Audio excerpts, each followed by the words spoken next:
हे आपण सॉल्व्ह करत होतो. झेड इज इक्वल टू काय मिळाला शेवटी 1.41 आणि काहीतरी पुढचा काय मिळाला, अँगल नसतो यात, 2.06 म्हणजे हा प्लस जे 2.06. Real part, imaginary part.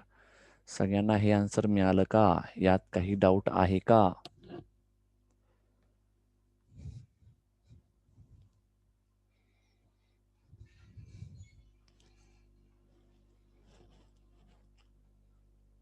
बोला लवकर. ओके ठीक आहे. बर, काय करणार इथे बघा. जेव्हाही मल्टिप्लिकेशन बघायचं तर इथे एक 3+J4 म्हणजे हा रेक्टँग्युलर फॉर्म आहे. 5 ∠30 म्हणजे हा पोलर फॉर्म आहे. आणि हा काय 6+J8 हा पण रेक्टँग्युलर फॉर्म आहे. तर तुम्हाला दिसतं की ते डिव्हिजन करायचं आहे. तर क्वेश्चन तुम्हाला आन्सर तुम्हाला काही म्हटलं असेल की रेक्टँग्युलर फॉर्म करा, काही करा, पहिलं तुमचं काम काय, या सगळ्यातनं एक जेचा टर्म फक्त आणायचा आहे. कळतंय? किंवा एक टर्म काहीतरी आणायचं. म्हणजे इथे काय दिसतंय बघा, इथं हा एक टर्म आहे, याच्याबरोबर हा टर्म आहे. ठीक आहे, म्हणजे हा एक तर पोलर फॉर्म झाला किंवा हा इथं रेक्टँग्युलर आहे. तर तुमचं काम काय, पहिल्यांदा या पूर्ण याला रेक्टँग्युलर करा किंवा पूर्ण याला पोलर करा. तर आपण पहिल्यांदा काय करणार, याला क्वेश्चन काही असू दे, तुम्ही पहिल्यांदा याला पोलर फॉर्म मध्ये आणणार. का पोलर? तुम्हाला दिसतंय यात की हे, एक मिनिट, काय झालं,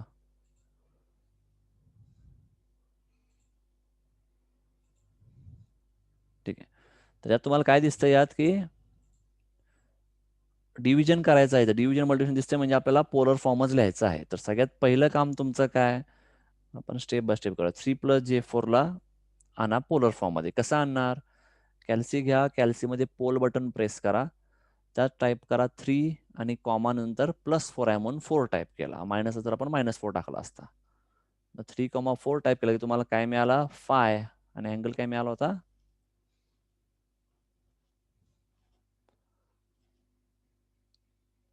सांगा बरं, 3,4 78 पॉईंट, नक्की 78.7 मिळालाय का?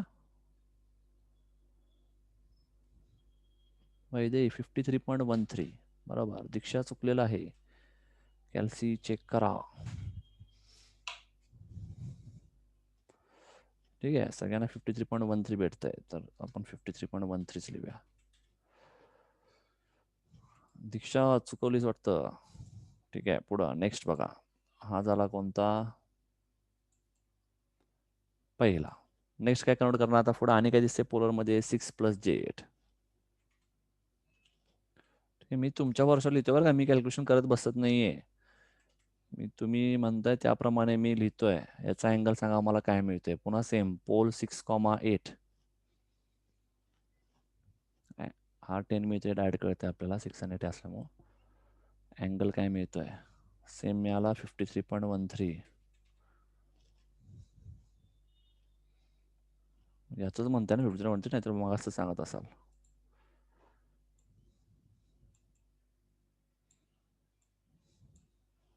ठीक आहे, आता आपला सेम अँगल आहे. Good. Z is equal to काय होणार, पहिला काय म्हणणार, फाय अँगल 53.13 इंटू काय म्हणणार, फाय अँगल 30, या सगळ्याला डिवाइड बाय काय म्हणणार, 10 अँगल 53.13. ठीक आहे, म्हणजे हा झाला असा पार्ट लिहिला आपण.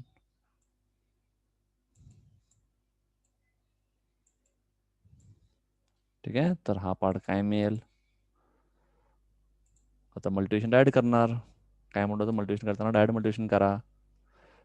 5 इंटू 5 काय मिळणार, 25, आणि अँगल काय होणार, अँगलचं करायचं ॲडिशन. हा मॅग्निट्यूड असतो, मॅग्निट्यूड डायरेक्ट मल्टिप्लिकेशन. 53.13 आणि 80 होणार, 30 होणार 83.13 डिवाइड बाय आहे तसाच 10 अँगल 53.13. ठीक आहे, म्हणजेच काय मिळेल, पुन्हा आता डिव्हिजन करायचं आहे. डिव्हिजनला काय म्हटलं होतं, इक्वल टू, डिव्हिजनला डायरेक्ट डिवाइड करा. 25 डिवाइड बाय 10 होणार 2.5. 83.13 मायनस 53.13 हा काय मिळेल, 30. म्हणजे तुमचा आन्सर काय मिळेल, हा झाला तुमचा झेड. ठीक आहे, पण तुम्हाला काय म्हटलं कशामध्ये पाहिजे, पोलर फॉर्ममध्ये. मग पोलर फॉर्ममध्ये काय मिळतंय, सॉरी रेक्टँगुलर फॉर्ममध्ये पाहिजे. मग काय करणार, रेक कसं काढतो आपण, शिफ्ट दाबून पोल बटन प्रेस करा, तुम्हाला मिळेल रेक. त्यामध्ये बघा 2.5 कॉमा देऊन 30 लिहा, तुम्हाला काय मिळतंय चेक करा. पहिला 1.25 मिळेल कदाचित, सॉरी √3/2 1.25 मिळेल. हा किती मिळते बघा,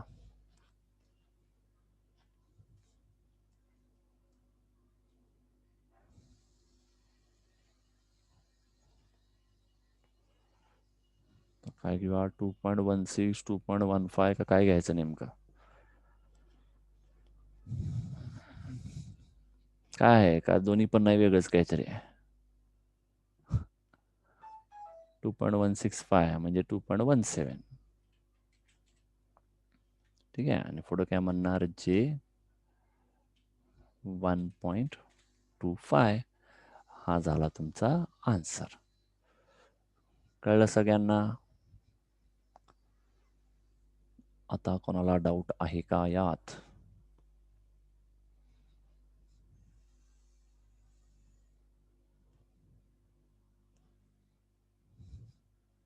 नाही, ठीक आहे, सगळ्यांना हे कळलं असेल. ठीक आहे, 5:48 झालेत, म्हणजे 7 मिनिटं आहेत आपल्याकडे. ठीक आहे, एक क्वेश्चन तरी नोट कराल तुम्ही तोपर्यंत. बरं, क्वेश्चन लिहून घ्या. काय लिहिलं बघा, an inductor of 0.5 Henry and 90 ohm resistance is connected in parallel with a 20 microfarad capacitor. Find, हे सगळे पॅरामीटर आपल्याला फाइंड करायचं आहे. ठीक आहे, आता आपण सॉल्व्ह करत नाही, कारण की 7 मिनिटात हे सॉल्व्ह होणार नाही, मला पुढचं लेक्चर आहे लगेच. बरं, तर जरा तुम्हाला काही गोष्टी सांगायच्या आहेत, ते पहिलं आपण बोलू, नंतर मग हे होमवर्कला सॉल्व्ह करायचा प्रयत्न करा. नाही सुटणार ते आपण सॉल्व्ह करू, जर नाही सुटलं तरी.